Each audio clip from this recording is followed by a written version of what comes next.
मेरा नाम रणवीर है। मेरी इस कहानी में मेरे साथ कुछ ऐसा हुआ था कि कभी मैंने सोचा ही नहीं था कि मेरी जिंदगी मुझे कभी ऐसे मोड़ पर भी लेकर चली जाएगी जहाँ से मुझे अपनी जिंदगी का एक बहुत अहम फैसला बदलना पड़ेगा। मैं शहर का सबसे बड़ा ज्वेलर था और ज्वेलरी बनाता था। लोग दूर दूर से मेरे पास ज्वेलरी का ऑर्डर देने के लिए आते थे। एक दिन नई नवेली दुल्हन मेरे पास ज्वेलरी का ऑर्डर देने के लिए आई और वो मुझसे कहने लगी, मैं आपको मुंह मांगी कीमत देने के लिए तैयार हूँ, लेकिन मुझे अपनी पसंद का डिजाइन मिलना चाहिए। उस लड़की ने मुझे अपने मोबाइल में एक ज्वेलरी सेट का फोटो दिखाया और कहने लगी कि मुझे सेम ऐसी ही ज्वेलरी चाहिए, मुझे यही ज्वेलरी 2 दिन बाद चाहिए। उस लड़की की बातें मुझे बड़ी अजीब लगी थी, क्योंकि नॉर्मल से नॉर्मल डिजाइन तैयार होने में भी लगभग 10 दिन का टाइम लग जाता था। अब जबकि उस लड़की ने मुंह मांगी कीमत देने के लिए कहा था, तो मैंने उसकी ज्वेलरी खुद अपने हाथों से डिजाइन की। इस फिक्र में मुझे नींद भी नहीं आ रही थी, लेकिन जब मुझे नींद आई तो मैंने एक अजीब सा सपना देखा, जिसे देखकर मैं डर गया था।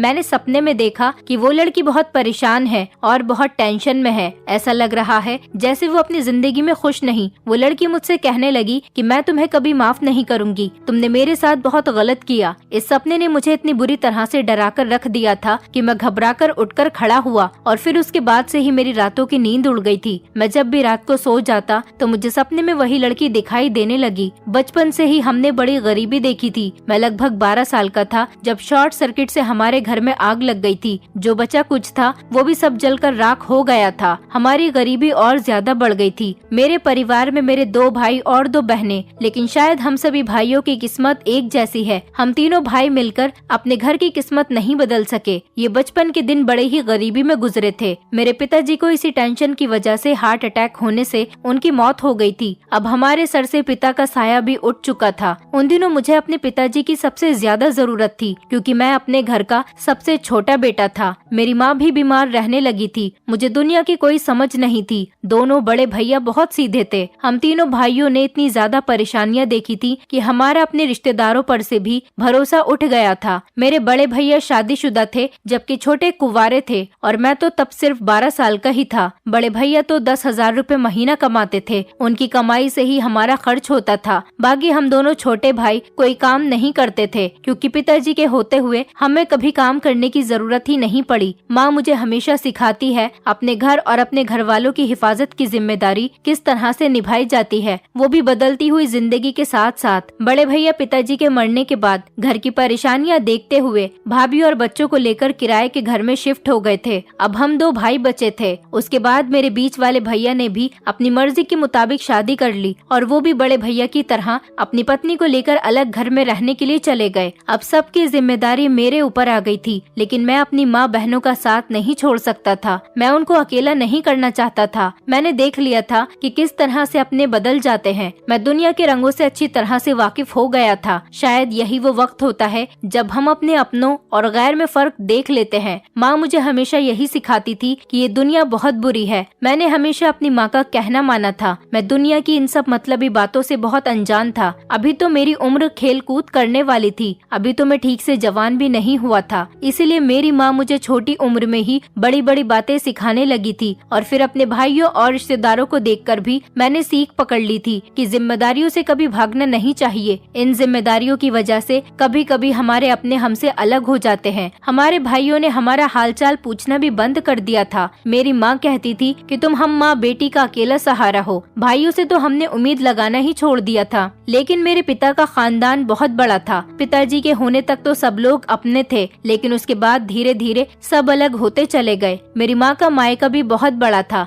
लेकिन जब हम लोगों पर गरीबी और दुखों के पहाड़ टूट पड़े तो मेरी माँ के मायके वालों ने भी साथ छोड़ दिया। इस आग वाले हादसे के बाद और भैया भाभी के घर से चले जाने के बाद किसी ने हमारा हालचाल नहीं पूछा। किसी ने हमसे ये नहीं पूछा कि हम किस हालत से गुजर रहे हैं। मेरी बड़ी दीदी ने सिलाई की और छोटी दीदी ने बच्चों को ट्यूशन पढ़ाया। इसी तरह से हमारे घर का खर्च होने लगा था। अब मैं भी इस तरह की जिंदगी नहीं गुजार सकता था, इसलिए मैंने एक छोटी सी कॉस्मेटिक की शॉप खोल ली। मैं पढ़ाई लिखाई में तो बहुत अच्छा था। मेरे पिताजी का सपना था कि मैं खूब पढ़ूं लिखूं और उनका नाम रोशन करूं। अब इस तरह से मेरी पढ़ाई लिखाई का तो खर्चा नहीं किया जा सकता था, इसलिए मैंने कुछ पैसे जमा किए और अपने घर में ही थोड़ा सा कॉस्मेटिक का सामान रख लिया और बेचने लगा। पिताजी का सपना पूरा करने के लिए मैं खूब दिल लगाकर पढ़ना चाहता था, लेकिन जब फीस के लिए पैसे नहीं बचे तो मैंने पढ़ाई छोड़ दी। माँ तो यही चाहती थी कि मैं पिताजी का सपना पूरा करूं, लेकिन हमारे हालात ऐसे नहीं थे कि मैं पढ़ूं लिखूं। अब शायद यही किस्मत को मंजूर था। जब मैं कॉस्मेटिक की दुकान पर बैठता तो मेरी रोज की सिर्फ 20 रुपए या 25 से ज्यादा की कमाई नहीं होती थी, क्योंकि हम जिस मोहल्ले में रहते थे वहाँ की लेडीज ज्यादातर ब्रांडेड प्रोडक्ट्स यूज करती थी। मैं तो लोकल सामान ही लेकर आता था, इसलिए मेरा सामान ज्यादा बिक नहीं पाता था। अब इसी तरह से जिंदगी गुजर रही थी। मेरा टाइम इसी दुकान पर गुजर रहा था। सारा सारा दिन मैं खाली रहता था। कभी कभी कोई लेडी आती और एक दो चीज लेकर चली जाती थी, बस इससे ज्यादा कोई सामान नहीं लेता था। मुझे अपने पिताजी के साथ बिताए हुए पल बहुत याद आने लगे थे। मैं हमेशा यही सोचता रहता था कि न जाने के कब हमारी किस्मत बदलेगी। हमारी इस गरीबी की वजह से हमारे सारे रिश्तेदार हमसे दूर थे। कोई हमें पसंद नहीं करता था, क्योंकि आजकल तो सिर्फ पैसे का ही जमाना है। जिसके पास पैसा होता है उसी के पास अपने होते हैं और उसी के पास रिश्तेदार भी होते हैं। उधर मेरे दोनों भाइयों की जिंदगी तो ठीक ठाक ही गुजर रही थी, क्योंकि वो अपना कमाते थे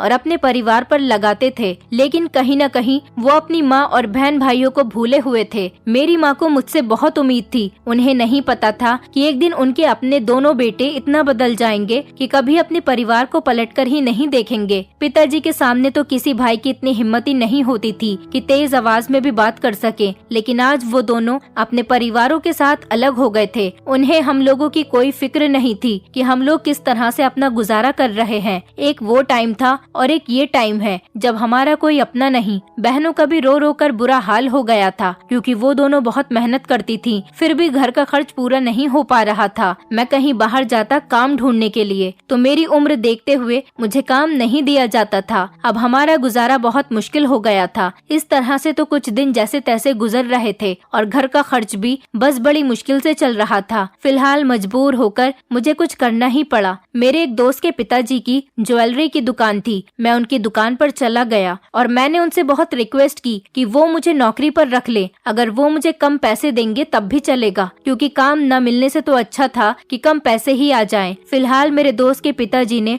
मुझे सामान लाने ले जाने के लिए रख लिया था। वो मेरा पहला दिन था जब मैं पहली बार काम करने के लिए अपने घर से बाहर निकला था। उस दिन मेरे साथ साथ मेरी माँ और बहनों की आंखों में भी आंसू आ गए थे। वो मुझे गले लगाकर रो रही थी। मैं जब रास्ते में जा रहा था तो अपने आंसुओं को रोकने की बहुत कोशिश कर रहा था कि मेरे पिताजी का सपना पूरा नहीं हो सका। मैं बड़ा इंसान नहीं बन सकूंगा। मेरे पास पढ़ाई लिखाई करने के लिए पैसे नहीं। मैं बिना पढ़े लिखे अमीर आदमी कैसे बन सकूंगा, जबकि मुझे तो कोई नौकरी तक देने के लिए तैयार नहीं। बड़ी मुश्किल से ये नौकरी मेरे हाथ आई थी। मैं खूब मेहनत करके काम करूंगा और अपने घर के हालात बेहतर करूंगा। आज पिताजी के साथ साथ मेरा सपना भी टूट गया था। मेरी बचपन से लेकर सारी मेहनत बेकार चली गई थी। मेरा दोस्त तो अभी भी पढ़ रहा था और मैं उसी के पिता की दुकान पर नौकरी करने के लिए जा रहा था। अब मुझे यहीं से शुरुआत करनी थी, जिस काम की मुझे नॉलेज भी नहीं थी और न ही कुछ पता था कि इस उम्र में मुझे किस किस परेशानी को देखना पड़ेगा। मैं जब ज्वेलरी शॉप पर गया तो वहाँ पर मुझे सिर्फ कुछ सामान लाना या ले जाने का ही काम दिया गया था। बाकी मैं सारा दिन खाली रहता था। वहाँ का मालिक मुझे दिन के 50 या 100 रुपए दे दिया करता था। मैं वही पैसे लाकर अपनी माँ के हाथ पर रख देता और उसी से मेरी माँ घर का खर्च करने लगी थी। इसी तरह के दिन गुजरते चले जा रहे थे। ज्वेलरी शॉप पर नौकरी करते हुए मुझे 6 साल हो गए थे। मेरी दुकान पर ज्वेलरी की डिजाइनिंग भी की जाती थी। वहाँ पर डिजाइनिंग की जा रही थी, जिसको मैं गौर गौर से देखा करता था। मैं हर किसी इंसान के काम को अपनी आंखों में बसा रहा था। मेरी जिंदगी इसी तरह से गुजर रही थी। ये सारे काम को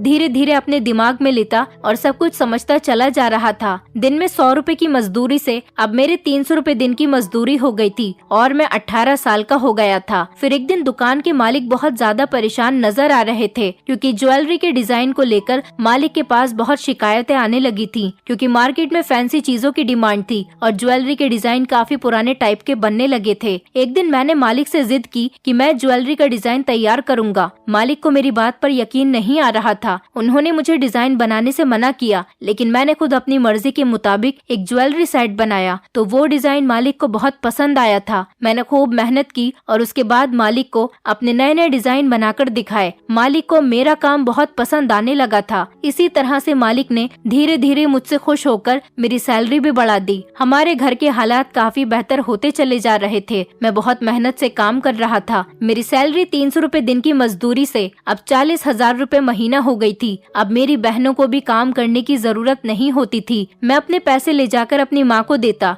मेरी माँ ने मेरी बहनों का दहेज इकट्ठा किया। दोनों दीदी की उम्र ज्यादा हो गई थी, इसीलिए मेरी माँ ने अच्छा सा रिश्ता देखकर दोनों बहनों की शादी एक साथ कर दी। अब जब मैं घर आता तो माँ मुझे देखकर बहुत खुश होती थी। उनकी खुशी देखकर मेरी सारी थकान उतर जाती थी। ऐसा लगता था मेरी सारी मेहनत वसूल हो गई। इतने सालों से जो मैं काम कर रहा था, आज उसी काम ने मेरे घर के हालात बेहतर कर दिए थे। मालिक की तबीयत खराब रहने लगी थी। उन्होंने दुकान का सारा काम मेरे कंधों पर डाल दिया था। मेरा दोस्त तो पढ़ने के लिए अमेरिका चला गया था, क्योंकि इसी तरह से हमारी जिंदगी गुजर रही थी और मैं 24 साल का हो गया था। मेरी दोनों बहनें भी अपनी अपनी ससुराल में बहुत खुश थीं। 12 साल से लेकर 24 साल तक की उम्र का ये सफर बहुत मेहनत वाला रहा था। एक दिन अचानक ही मालिक की मौत हो गई। मेरा दोस्त मालिक का इकलौता बेटा था। उनकी पत्नी भी इस दुनिया में नहीं थी। मेरे दोस्त ने आकर अपने पिता की दुकान संभाल ली थी। मैंने भी कुछ पैसे जमा किए और एक दुकान किराए पर ली और उसमें अपनी अलग ज्वेलरी की शॉप खोल ली। मैंने अपनी शॉप पर अपने बनाए हुए डिजाइन की ज्वेलरी बेचना शुरू किया। मेरी ज्वेलरी शॉप इतनी ज्यादा फेमस हो गई कि लोग दूर दूर से मेरे पास ज्वेलरी का ऑर्डर देने के लिए आने लगे थे। मेरी जिंदगी पूरी तरह से बदल कर रह गई थी और हमारी जिंदगी में खुशियाँ वापस लौट कर आ गई थी। मैंने अपनी उस किराए की दुकान को भी खरीद लिया। उसके बाद 2 मकान और खरीद लिए। मैं बहुत बड़ा ज्वेलर बन गया, जिसका शहर में सबसे ज्यादा नाम था। लोगों का कहना था कि मेरी दुकान पर अच्छे डिजाइन और कम रेट में अच्छी ज्वेलरी मिल जाती है। अब मैंने सिंपल ज्वेलरी का काम छोड़कर हैवी ज्वेलरी बनाना शुरू कर दिया, क्योंकि शादी के सीजन में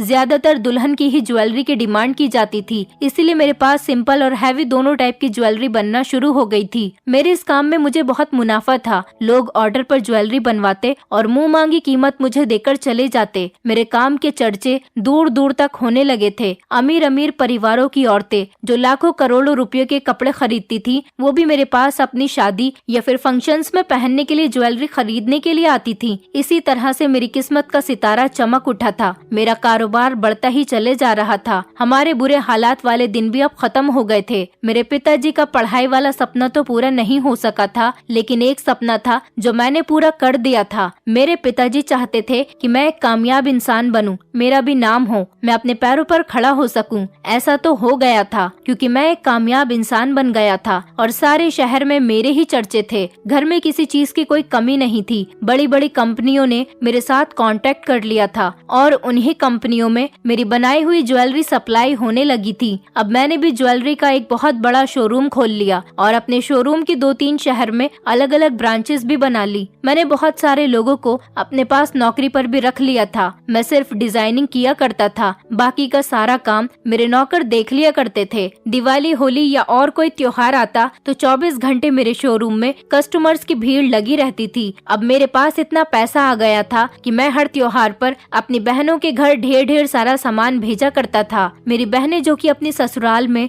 बड़ी इज्जत के साथ रहती थीं, अब डबल खुश रहने लगी थीं, क्योंकि उनके परिवार में उनकी इज्जत और भी ज्यादा होने लगी थी। मेरे भाइयों ने भी अब हमारे घर आना जाना शुरू कर दिया था, लेकिन मैंने अपने भाइयों से कुछ नहीं कहा, क्योंकि वो मेरे भैया होने के साथ साथ मेरी माँ के बेटे भी थे। वो हमारे घर में आते थे। कोई बात नहीं, मेरा दिल भी अब बहुत सुकून से हो गया था। जो खुशी मैं अपनी माँ और बहनों को देना चाहता था, वो खुशी अब उन्हें मिलने लगी थी। लेकिन अब मेरी माँ की चाहत थी कि वो मेरी शादी करना चाहती थी। माँ अब हमेशा मुझसे शादी करने की जिद करने लगी थी, लेकिन मैं भी शादी नहीं करना चाहता था। मेरा इरादा था कि मैं अपने काम को और आगे तक लेकर जाऊं, लेकिन माँ ने कहा कि बस मैं तुम्हारे लिए लड़की ढूंढ लूंगी, तुम मुझे लड़की ढूंढने की परमिशन दे दो। पर मैं तो अभी और आगे तक जाना चाहता था, इसलिए हर बार अपनी माँ को मना कर दिया करता था। एक दिन माँ ने मुझसे बहुत जिद की और वो रोने लगी, कहने लगी कि मैं अब इस घर में अकेली रहने लगी हूँ। बेटियों की भी शादी हो गई है। मैं बड़ी बहुओं को इस घर में लाना नहीं चाहती, क्योंकि जिन्होंने हमारा परेशानी के वक्त में साथ नहीं दिया, उनसे अब हमारी दूरी ही बेहतर है। मैं अब अपने सबसे छोटे और लाडले बेटे की शादी देखना चाहती हूँ। उसके बाद माँ ने मुझे जो बात बताई, उसे सुनकर तो मेरे पैरों तले से जमीन निकल गई थी। मैं सारी जिंदगी अकेले गुजार सकता था, लेकिन मैं इस बात के लिए कैसे मान सकता था। मैं ऐसे लोगों से हरगिज रिश्ता नहीं रखना चाहता था जिन्होंने परेशानी में हमारा साथ नहीं दिया। माँ ने बताया कि तुम्हारी बड़ी भाभी की एक छोटी बहन भी है, जो कि तुम्हारी ही उम्र की है। जब तुम्हारे बड़े भैया की शादी हुई थी, तभी तुम्हारे पिताजी ने तुम्हारी भाभी की छोटी बहन के साथ तुम्हारा रिश्ता तय कर दिया था, और अब तुम्हारी भाभी और उसके मायके वाले चाहते हैं कि अब तुम्हारी शादी तुम्हारी भाभी की छोटी बहन के साथ कर दी जाए। लेकिन मैं इस रिश्ते के लिए तैयार नहीं था, क्योंकि भाभी ही लड़ झगड़ कर मेरे भैया को अपने साथ लेकर चली गई थी। अगर उनकी छोटी बहन हमारे घर में आ गई तो वो भी मेरी माँ को मुझसे अलग करवा कर ही रहेगी। मैंने माँ से कहा, माँ वो बचपन की बात थी और बचपन के साथ ही खत्म हो गई। मैं आज तक अपने भैया भाभी को माफ नहीं कर सका तो फिर उनकी साली को अपनी पत्नी कैसे बना सकता हूँ। माँ ने कहा कि बेटा ये रिश्ता तुम्हारे पिताजी ने तय किया था क्योंकि उन्हें तुम्हारी भाभी और उसकी छोटी बहन दोनों ही पसंद आ गई थी। क्योंकि तुम्हारी भाभी की छोटी बहन तुम्हारी उम्र की ही थी, इसलिए तुम्हारे पिताजी ने रिश्ता तय कर दिया था। वो लड़की ज्यादा खूबसूरत तो नहीं लेकिन समझदार बहुत है। उसने तुम्हारे पिताजी के सामने कुछ ऐसा किया था जिसकी समझदारी देखते हुए तुम्हारे पिताजी ने रिश्ते की बात पक्की कर दी थी। मैंने माँ से कहा, जो भी बात थी लेकिन मैं वहाँ पर शादी नहीं करूँगा कि जिस औरत ने मेरे भैया को उसके परिवार से अलग कर दिया उसकी बहन से मैं कभी शादी नहीं कर सकता। वैसे भी आज तक कभी भैया या भाभी में से किसी ने तो मुझे इस बारे में कुछ नहीं बताया क्योंकि शायद इसकी वजह हमारी गरीबी थी। और अब जब से हम लोग अमीर हो गए तब से ही भाभी ने अपनी बहन के रिश्ते के बारे में माँ से कहना शुरू कर दिया। पर मैं इस शादी के लिए तैयार नहीं था। मेरे मना करने की वजह से माँ ने भाभी से भी रिश्ते के लिए इनकार ही कर दिया। मैंने बचपन के बाद आज तक भाभी की बहन को कभी नहीं देखा था। वो कैसी है, कैसी दिखती है, मुझे इस बारे में कुछ भी नहीं पता क्योंकि ये बहुत पुरानी बात है जिसके बारे में मुझे कुछ नहीं पता था। बस इतना पता था कि वो लड़की कहीं दूसरी जगह शादी नहीं करना चाहती। अब जब हमारे घर के हालात बदल गए थे तो भाभी के मायके वाले और भाभी अपनी बहन की शादी मेरे साथ कर देना चाहती थी, पर इस बार मैंने शादी से इनकार कर दिया था। फिर माँ ने मेरा रिश्ता एक और जगह पर पक्का कर दिया। अभी सिर्फ माँ ने उस लड़की को देखा ही था। माँ को वो लड़की पसंद आ गई थी। पुरानी बातों को मैं भूल जाना चाहता था और मैं भूल ही गया था। फिर एक दिन मैं अपनी शॉप पर बैठा हुआ था, तभी एक लड़की मेरी शॉप पर आई। वो लड़की एक हैंडसम और स्मार्ट लड़के के साथ मेरी शॉप पर आई थी। वैसे मुझे एक काम करते हुए इतने साल हो गए थे लेकिन आज तक मेरा किसी लड़की पर ध्यान नहीं गया था। पर ना जाने क्यों मुझे ये लड़की देखी देखी सी लग रही थी और मेरी नजरें उस पर से हट ही नहीं रही थी। अचानक उस लड़के ने मुझसे कहा कि हम आपके पास ऑर्डर देने के लिए आए हैं। मेरी नजर फिर से उस लड़की की तरफ चली गई। न जाने क्यों मेरी नजरें उस लड़की की तरफ हटने के लिए तैयार ही नहीं थी। तभी उसके साथ वाले लड़के ने कहा कि मेरी होने वाली पत्नी आपको एक डिजाइन दिखाना चाहती है, आपको उसी डिजाइन का ज्वेलरी सेट तैयार करना है। उस लड़की ने मेरी तरफ मोबाइल बढ़ाते हुए कहा, मुझे इस डिजाइन का ज्वेलरी सेट चाहिए। उस लड़की के चेहरे से साफ पता चल रहा था कि वो काफी परेशान है। उसने मुझे एक फोटो दिखाया था जिसमें एक हैवी सा ज्वेलरी डिजाइन बना हुआ था। ये लड़का इतना स्मार्ट और खूबसूरत था, फिर भी उस लड़की का मूड ठीक नहीं था और उसे देखकर ऐसा लग रहा था कि वो इसके साथ शादी नहीं करना चाहती। ये लड़की उस लड़के के साथ शॉपिंग करने आई है तो फिर अपनी मर्जी से आई होगी। फिर उस लड़की का मूड क्यों खराब लग रहा था। मेरे दिमाग में कई सारे सवाल घूमने लगे थे,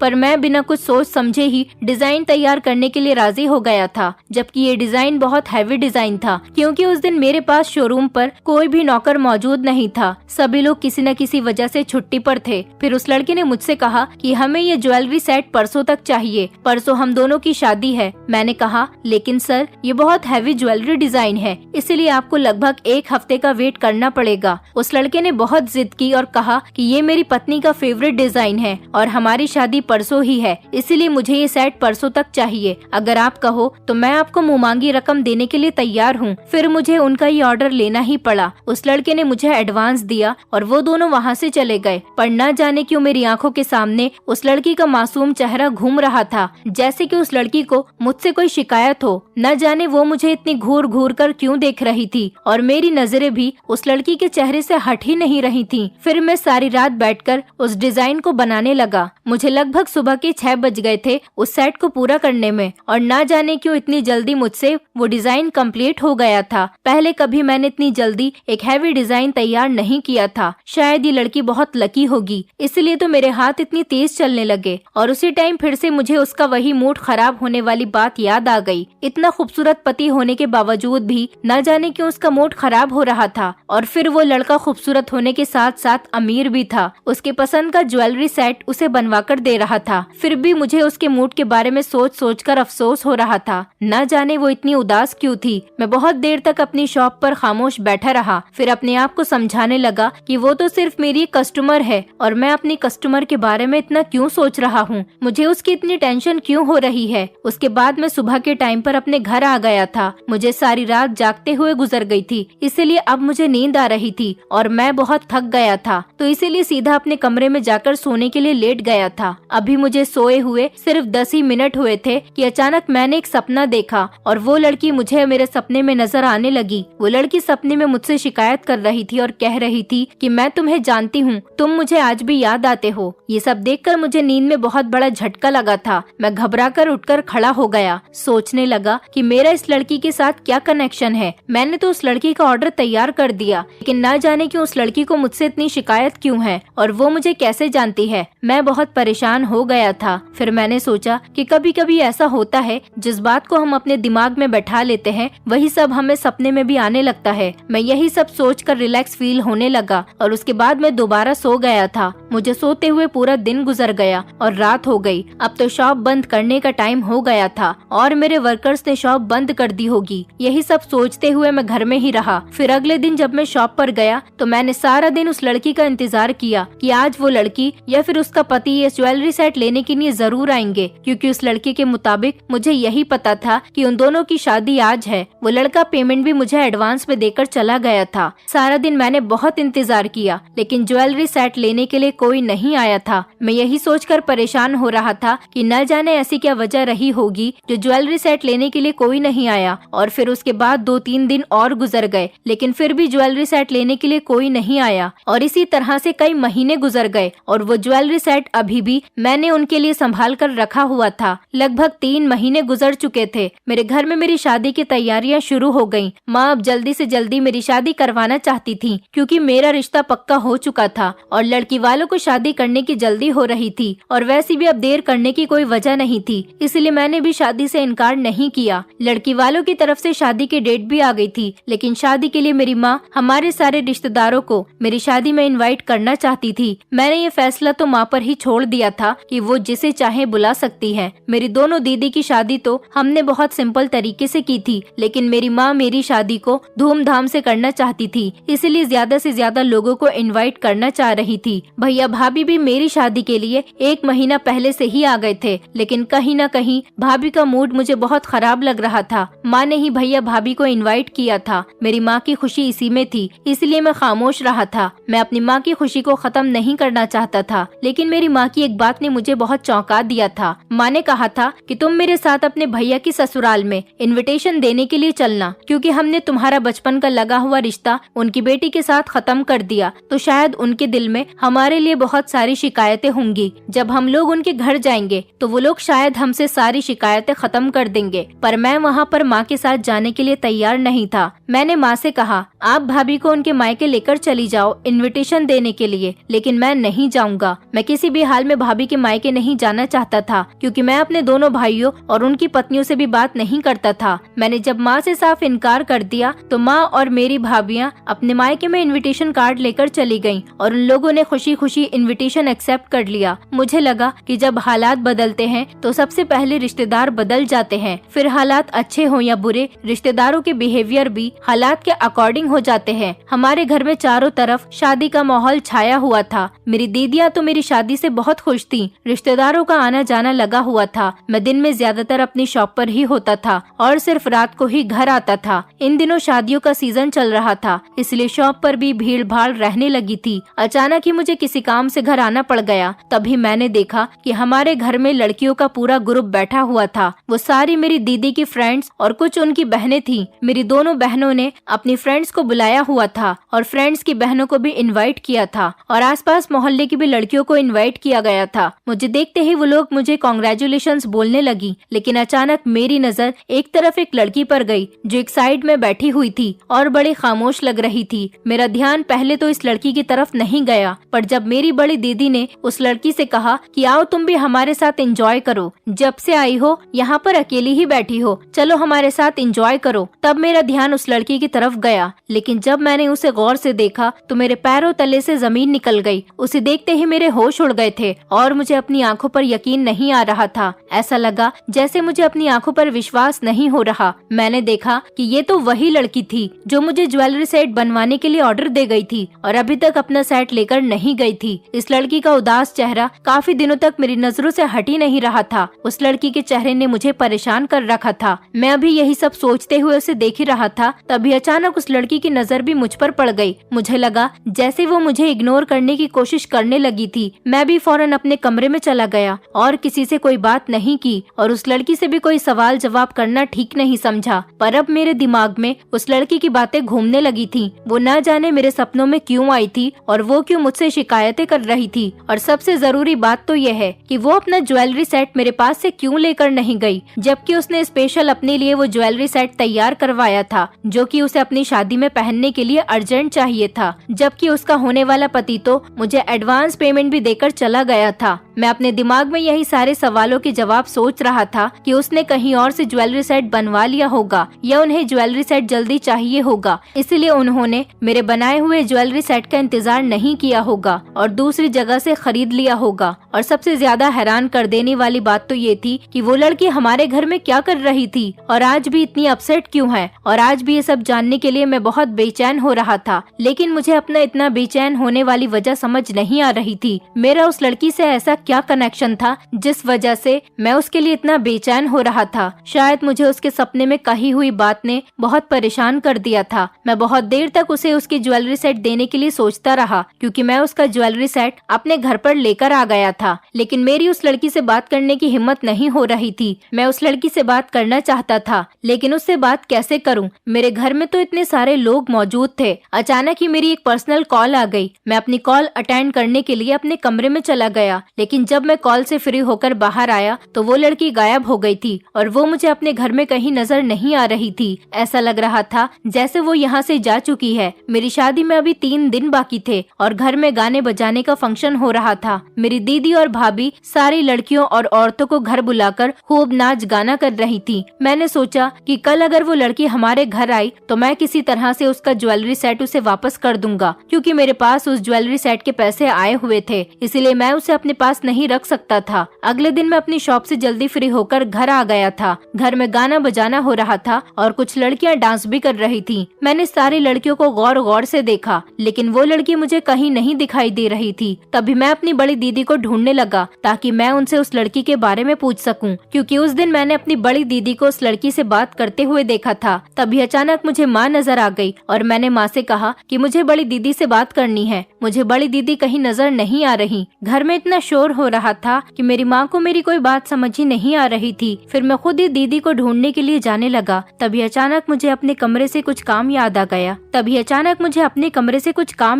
गया। इसलिए मैं अपने कमरे में चला गया। जब अपने कमरे में गया तो सोचा कि वो ज्वेलरी सेट भी एक बैग में डाल लेता हूँ और दीदी से कह दूंगा कि वो अपने हाथ से उस लड़की को दे देंगी। मैंने उस ज्वेलरी सेट का बैग अपने हाथ में ले लिया और कमरे से बाहर निकल गया। तभी अचानक मेरी छोटी भाभी भागती हुई आई और मेरे हाथ से वो बैग छीन लिया। मैं भाभी से मना कर रहा था, लेकिन भाभी जबरदस्ती उस बैग को खोलने लगी। कहने लगी, दिखाओ हमें अपनी पत्नी के लिए क्या लेकर आए हो। मैं अपनी छोटी भाभी और बड़ी भाभी से ज्यादा बात तो नहीं करता था, लेकिन मुझे उनसे उस ज्वेलरी सेट को खोलने को मना करना पड़ रहा था। मैं लगातार भाभी को मना करता रहा, लेकिन उन्होंने मेरी एक बात नहीं सुनी और बैग में ज्वेलरी सेट देखकर खुश होने लगी। कहने लगी, वाह देवर जी, अपनी पत्नी के लिए तो बड़ा खूबसूरत ज्वेलरी सेट बनाकर लेकर आए हो। फिर वो सारे मेहमानों को एक एक करके वो ज्वेलरी सेट दिखाने लगी। तभी अचानक मेरी बड़ी दीदी ने वो सेट भाभी के हाथ से छीन लिया और वो कहने लगी कि शायद मेरा भाई भाभी को मुंह दिखाई में गिफ्ट देने वाला है, इसीलिए किसी को दिखाना नहीं चाहता होगा, लेकिन आपने तो उसे खोलकर सबके सामने पेश कर दिया। मेरी दीदी ने जल्दी से उस सेट को पैक करके बैग में डालकर मेरे हाथ में दे दिया। सब लोग ज्वेलरी सेट देखकर कह रहे थे कि बहुत खूबसूरत ज्वेलरी सेट है। लगता है कि इसका डिजाइन रणवीर ने बड़े प्यार से और लगन के साथ बनाया है। ये बात मुझे बहुत पसंद आई थी और मैं सोच में पड़ गया था कि सच में क्या मैंने इस सेट को बहुत लगन और प्यार के साथ बनाया था। ऐसा लग रहा था जैसे कि ये सेट बहुत स्पेशल है, लेकिन सोचने वाली बात ये भी थी कि मैं क्यों उस लड़की के लिए इतने प्यार और लगन के साथ सेट तैयार करूंगा। मैं तो उस लड़की को जानता तक नहीं था और वैसे भी शायद इस लड़की की शादी हो गई है। ये लड़की अपने होने वाले पति के साथ मेरी शॉप पर आई थी। फिर न जाने क्यों मेरे दिल में उस लड़की के लिए फीलिंग्स उभर कर आ रही थी। घर के सारे लोग ये ज्वेलरी सेट देख चुके थे। मैंने सबसे कहा कि दीदी ठीक कह रही है, ये मेरे कस्टमर का सेट है, ये मुझे अपने कस्टमर तक पहुंचाना है। कुछ दिन तक वो कस्टमर ये ज्वेलरी सेट लेकर नहीं गई थी, इसलिए अभी तक ये ज्वेलरी सेट मैंने संभाल कर रखा हुआ था। मेरी दीदी मेरा हाथ पकड़कर मुझे कमरे में ले गई और कहने लगी कि रणवीर, तुम्हें मुझसे कुछ पर्सनल बात करनी थी, बताओ क्या बात है। दीदी को मैंने बताया कि मुझे आपसे उस लड़की के बारे में पूछना है जिससे आप उस दिन बात कर रही थी। वो लड़की कौन है? आप उस लड़की को कैसे जानती हो? दीदी समझ नहीं पा रही थी कि मैं किस लड़की की बात कर रहा हूँ। जब मैंने उनको काफी देर तक समझाया और उनको उस लड़की की पहचान बताई तो फिर वो समझ गयी, और उसके बाद उन्होंने जो मुझे बताया वो मेरे होश उड़ा देने के लिए काफी था। वो मेरे भैया की साली थी जिससे मेरा रिश्ता 10 साल की उम्र में फिक्स हो गया था।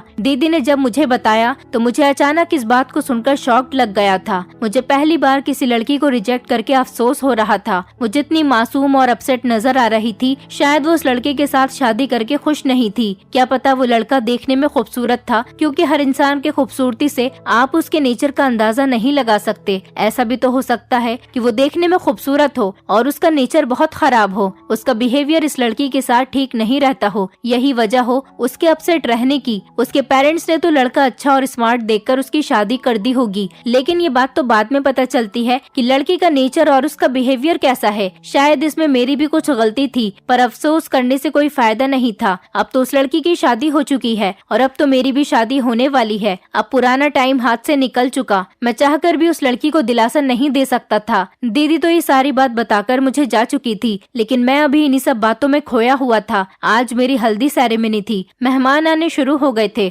और मेरी भाभी के मायके वालों के साथ वो भी हमारे घर पर आई थी। मैं जैसे ही अपने कमरे से बाहर निकला तो वो लड़की हमारे घर आई हुई थी। मैंने उस लड़की से बात करने की कोशिश की, मेरी उससे नजर मिलाने की हिम्मत ही नहीं हो रही थी। मैंने कहा, आपका ज्वेलरी सेट मेरे पास है, आप मेरे साथ मेरे कमरे में चलो, मैं आपका ज्वेलरी सेट आपको दे देता हूँ। अगर बाहर सब लोगों के सामने दूंगा तो कोई हमें गलत समझेगा। वो मेरे साथ मेरे कमरे में चली गई तो मैंने अपनी कबर्ड से निकालकर उसे उसका ज्वेलरी सेट दे दिया और कहा कि आप अपनी शादी में पहनने के लिए ये ज्वेलरी सेट क्यों नहीं लेकर गयी? ये तो आपने पर्सनली अपनी शादी के लिए बनवाया था। ये मेरे पास काफी टाइम से रखा हुआ है। आप मुझे अपने घर में दिखाई दे गयी तो मैंने सोचा कि मैं आपकी अमानत आपको लौटा देता हूँ। वो ज्वेलरी सेट को देखकर खामोश हो गई और कुछ देर के बाद कहने लगी कि मुझे ये ज्वेलरी सेट नहीं चाहिए, क्योंकि अब ये मुझे नहीं पहनना और न ही मुझे इसकी जरूरत है। आप ये मेरी तरफ से अपनी वाइफ को गिफ्ट कर देना। मैंने कहा, नहीं, ये आपके हस्बैंड ने आपकी डिमांड पर मुझसे डिजाइन करवाया था। ये आपकी पसंद का सेट है और आपके पति ने मुझे इसके पैसे भी दिए।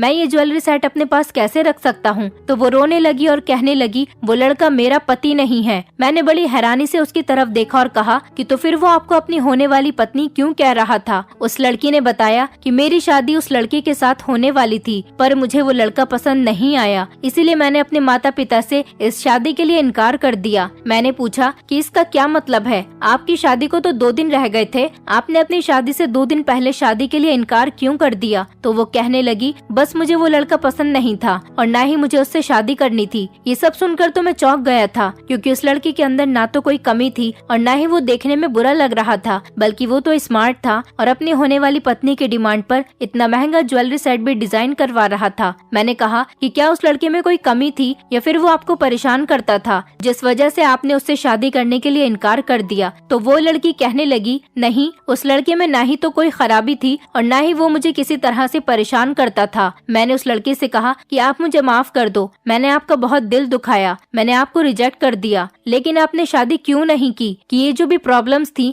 वो हमारे फैमिली वालों के बीच थी, तो फिर आपने शादी क्यों नहीं की? तो वो लड़की रोने लगी और कहने लगी, बस मुझे शादी नहीं करनी थी उस लड़के के साथ, मुझे तो किसी और के साथ शादी करनी थी। मैंने कहा, तो आप उस लड़के के बारे में अपने पेरेंट्स को बता दो। तो वो बोली, मुझे किसी के साथ शादी नहीं करनी, मैं सारी जिंदगी इसी तरह से गुजार दूंगी। मैंने कहा, ऐसे अकेले जिंदगी नहीं गुजारी जाती और मैंने सुना है कि हम दोनों का बचपन से रिश्ता लगा हुआ था, इसलिए आप पुरानी बातों को भूल जाओ और अपनी नई जिंदगी की शुरुआत करो। मेरी ये बात सुनकर वो फूट फूट कर रोने लगी। उसे रोता हुआ देखकर अचानक मेरा दिल दुखने लगा था। अचानक मैं उसके लिए परेशान होने लगा। न जाने क्यों उसे रोता हुआ देखकर मेरे दिल में एक अजीब सी बेचैनी होने लगी थी। मैंने तसल्ली दी और उसके आंसू साफ किए। मैंने पूछा, आप रो क्यों रही हो? आपके रोने की वजह क्या है और आप शादी क्यों नहीं करना चाहती? तो उसने बताया कि मैं जिससे प्यार करती हूँ वो लड़का आप हो, मैं आपसे बहुत प्यार करती हूँ। हम दोनों का रिश्ता बचपन में ही फिक्स हो गया था, इसीलिए मेरी आंखों में आपके लिए सपने सजे हुए हैं। पर मेरी दीदी जो आपके घर में गरीबी की वजह से परेशान रहती थी, उनको परेशान रहते हुए देखकर मेरे माता पिता ने यही फैसला ले लिया था कि जब उनकी छोटी बेटी जवान होगी तब वो मेरी शादी आपसे नहीं करेंगे, क्योंकि जिस घर में उनकी बड़ी बेटी परेशान रह रही है वो उसी घर में अपनी छोटी बेटी को नहीं भेजना चाहते। लेकिन मैं तो आपसे शादी करना चाहती थी, इसलिए मैंने हर बार अपने पेरेंट्स को आपके लिए राजी करने की बहुत कोशिश की। जब मेरा कोई रिश्ता आता तो मैं हर बार आपके लिए ही जिद किया करती थी और दिन रात आपकी गरीबी खत्म होने की प्रार्थना करती रहती थी। फिर जब आपके घर के हालात बेहतर हो गए तो आपकी भाभी और मेरी दीदी ने हमारे घर पर आकर उनको इस रिश्ते के लिए तैयार कर लिया और मेरी दीदी ने कहा कि वो अपनी सास से दोबारा से हम दोनों के रिश्ते में बात करेंगी,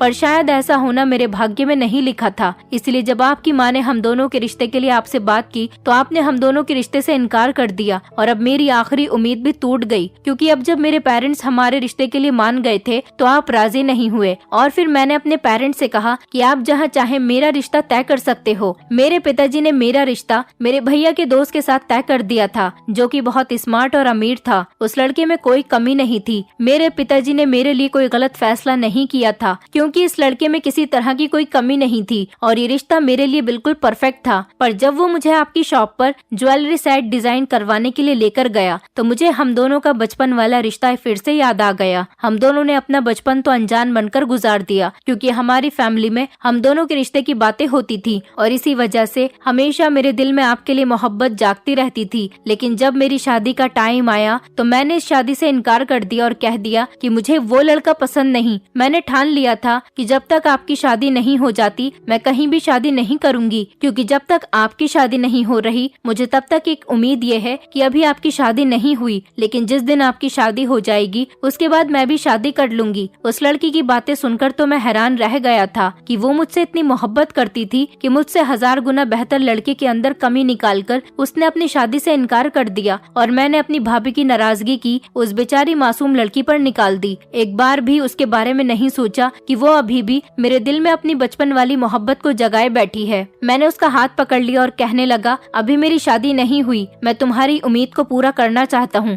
मैं तुमसे शादी करना चाहता हूँ, क्या तुम मुझसे शादी करना चाहोगी? तो वो चौंक कर मेरी तरफ देखने लगी और कहने लगी, मैं तो आपको बचपन से प्यार करती हूँ, इसीलिए शादी से कभी इनकार नहीं करूंगी। क्या आप मुझसे शादी करना चाहते हो? मैंने कहा, हाँ मैं तुमसे शादी करना चाहता हूँ, प्लीज मुझे माफ कर दो। मैं अपनी फैमिली मैटर से परेशान होकर अपना गुस्सा तुमसे रिश्ता खत्म करके निकाल रहा था। पर वो कहने लगी कि आपकी तो शादी होने वाली है, फिर उस लड़की का क्या होगा जो आपका इंतजार कर रही है? मैंने कहा, तुम उसके लिए परेशान मत हो, सब कुछ मुझ पर छोड़ दो, बस मैं तुमसे शादी करना चाहता हूँ और तुम मुझसे शादी करना चाहती हो और हम अपने पेरेंट्स के किए हुए रिश्ते को खत्म नहीं करेंगे। मैंने अपनी माँ से कहा कि मुझे इस लड़की के साथ शादी करनी है, जहाँ पर मेरी शादी होने वाली है वहाँ से आप इनकार कर दो। मेरा ये फैसला सुनकर मेरी माँ बहुत खुश हुई थी और माँ से ज्यादा खुश तो मेरी भाभी हुई थी, क्योंकि हमारे घर के हालात बदलने से भाभी भी यही चाहती थी कि उनकी बहन की शादी मेरे साथ हो जाए। माँ और भाभी ने मिलकर लड़की वालों से माफी मांग ली थी और वहाँ से मेरा रिश्ता खत्म हो गया था।